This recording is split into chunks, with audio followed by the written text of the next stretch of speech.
Tonight, with less than 3 weeks to go until the election, both parties are putting legal teams in place on the ground to be ready for action if need be on and after Election Day. It's something most voters don't know much about or pay much attention to, but as Contact 5 investigator Katie Legrone shows us, their fight can decide a candidate's victory or defeat.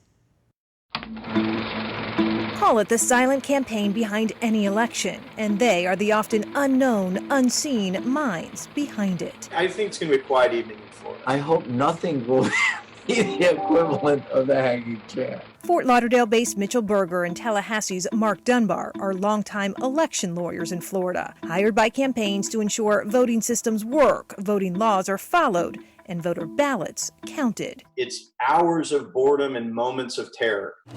Terror they both remember well.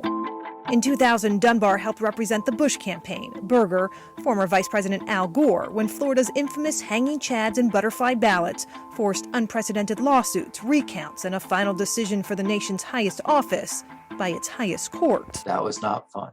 20 years later, Florida's election technology won't be the issue, they say. Instead, Berger, who's now part of the Biden-Harris legal team, expects any court battle here to focus on the unprecedented surge in mail-in ballots. If people are attempting to challenge your signature or challenge your ballot after it has been mailed, there will be people who will stand up for you.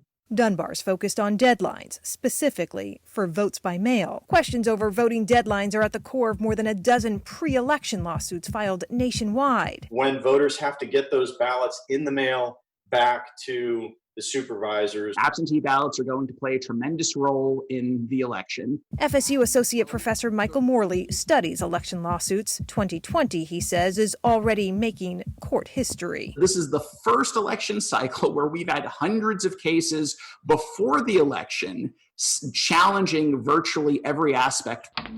How Florida swings this time around remains to be seen.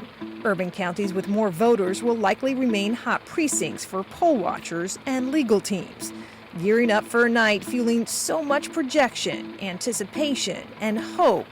This election is decided by voters and not lawyers and courts. Hoping that all we're doing is drinking beer and eating pizza. In 2000, we had jets fueled and ready to go. There were a lot of jets who were moving around, moving lawyers all around. I don't think you have to worry about jets this time around. And the closer the election results, the harder the court battle. So the more votes, the more likely that gap is to widen, leaving less room for those lengthy, painful court battles. Katie Legrone, WPTV News Channel 5.